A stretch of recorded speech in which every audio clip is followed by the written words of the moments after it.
Gênesis capítulo 16. Ora, Sarai, mulher de Abrão, não lhe dava filhos, mas tinha uma serva egípcia chamada Agar. Então Sarai disse a Abrão: Eis que o Senhor me impediu de dar à luz filhos. Tome, pois, a minha serva, talvez assim eu possa ter filhos por meio dela. E Abrão concordou com o plano de Sarai. Então Sarai, mulher de Abrão, tomou Agar, sua serva egípcia, e a deu por mulher a Abrão, seu marido, depois que ele já estava morando durante 10 anos na terra de Canaã. Ele teve relações com Agar, e ela ficou grávida. Ao saber que estava grávida, Agar começou a olhar com desprezo para sua senhora. Então Sarai disse a Abrão: Seja sobre você a afronta que é feita a mim. Eu mesma pus a minha serva em seus braços. Ela, porém, vendo que engravidou, me olha com desprezo. Que o Senhor julgue entre mim e você. Abrão respondeu a Sarai: Você continua a ter controle sobre a sua serva. Faça com ela o que melhor lhe parecer. Então Sarai a humilhou, e Agar fugiu da presença dela. Quando o anjo do Senhor a encontrou junto a uma fonte de água no deserto, junto à fonte no caminho de Sur, perguntou-lhe: Agar, serva de Sarai, de onde você vem e para onde vai? Ela respondeu: Fujo da presença de Sarai, minha senhora. Então o anjo do Senhor lhe disse: Volte para sua senhora e sujeite-se a ela. E o anjo do Senhor disse também: Aumentarei em muito a sua descendência, de maneira que, de tão numerosa, não poderá ser contada.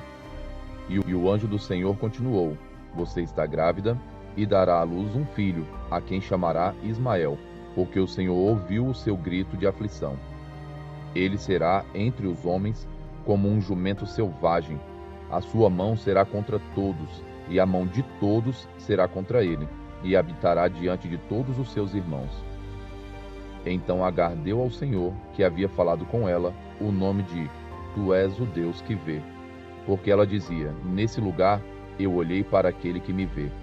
Por isso, aquele poço se chama Ber-la-roi, fica entre Cádiz e Bered. Agar deu à luz um filho a Abrão, e Abrão chamou de Ismael o filho que Agar lhe deu. Abrão tinha 86 anos, quando Agar lhe deu à luz Ismael. Salmos 9. Eu te louvarei, Senhor, de todo o meu coração. Contarei todas as tuas maravilhas.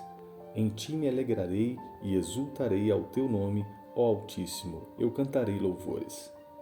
Pois ao retrocederem os meus inimigos, tropeçam e somem da tua presença, porque defendes o meu direito e a minha causa. No trono te assentas e julgas retamente. Tu repreendes as nações, destrói o ímpio e para todo sempre lhes apaga o nome. Quanto aos inimigos, estão consumidos, suas ruínas são perpétuas. Arrasaste as suas cidades, até a memória deles pereceu. Mas o Senhor permanece no seu trono eternamente, trono que erigiu para julgar. Ele mesmo julga o mundo com justiça, julgará os povos com retidão. O Senhor é também alto refúgio para o oprimido, refúgio nas horas de angústia. Em ti, pois, confiam os que conhecem o teu nome, porque tu, Senhor, não desamparas os que te buscam. Cantem louvores ao Senhor que habita em Sião. Proclamem entre os povos o que ele tem feito. Pois aquele que requer o sangue lembra-se deles, e não se esquece do clamor dos aflitos. Compadece-te de mim, Senhor. Vê a que sofrimentos me reduziram os que me odeiam. Tu que me levantas das portas da morte, para que as portas da filha de Sião eu proclame todos os teus louvores e me alegre na tua salvação. As nações se afundaram na cova que fizeram, no laço que esconderam ficou preso o seu pé. O Senhor se dá a conhecer pelo juízo que executa. Os ímpios ficam enredados nas obras das suas próprias mãos. No inferno serão lançados os perversos, todas as nações que se esquecem de Deus. Pois o necessitado não será esquecido para sempre, e a esperança dos aflitos não será frustrada perpetuamente. Levanta-te, Senhor, não deixes que os mortais prevaleçam. Sejam as nações julgadas na tua presença. Infunde-lhes o medo, Senhor, saibam as nações que não passam de simples mortais.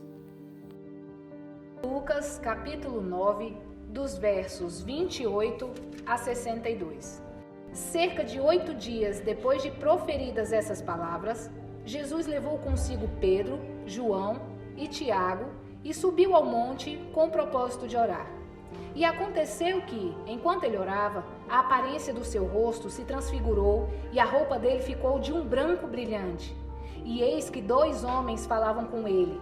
Eram Moisés e Elias, que apareceram em glória e falavam da morte de Jesus, que ele estava para cumprir em Jerusalém. Pedro e seus companheiros estavam caindo de sono, mas conservando-se acordados, viram a glória de Jesus e os 2 homens que estavam com ele. Quando estes começaram a se afastar de Jesus, Pedro lhe disse: Mestre, bom é estarmos aqui. Façamos 3 tendas, uma para o Senhor, outra para Moisés e outra para Elias. Porém, Pedro não sabia o que estava dizendo.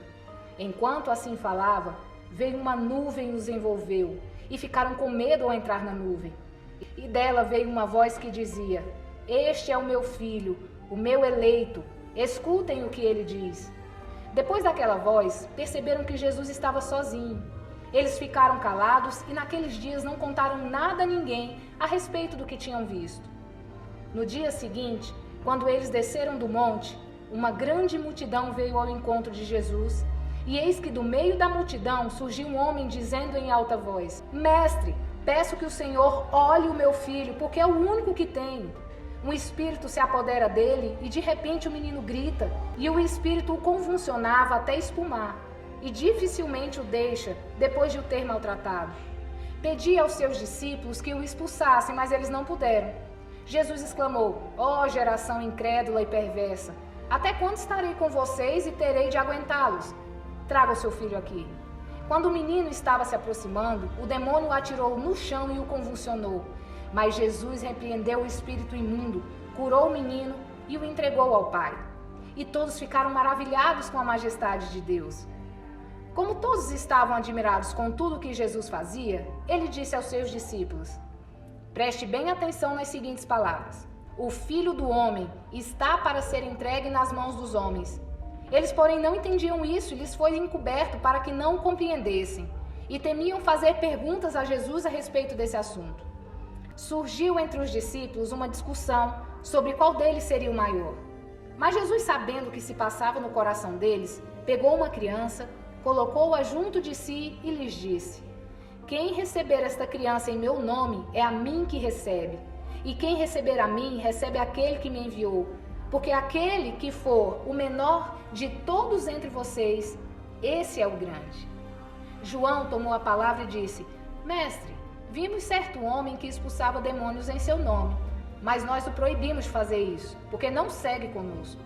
Mas Jesus lhe disse: Não proíbam, pois quem não é contra vocês, é a favor de vocês.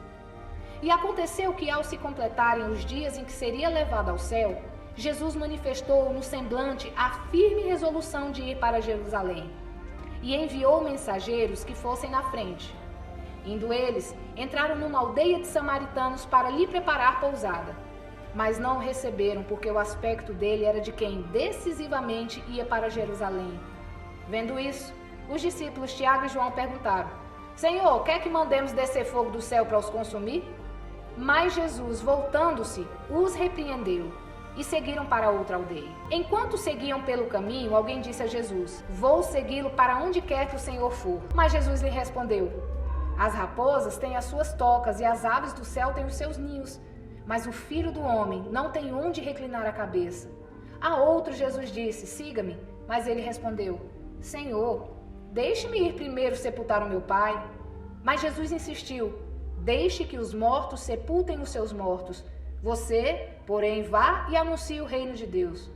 Outro lhe disse: Senhor, Quero segui-lo, mas permita que antes disso eu me despeça das pessoas da minha casa. Mas Jesus respondeu: ninguém que põe a mão no arado e olha para trás é apto para o reino de Deus.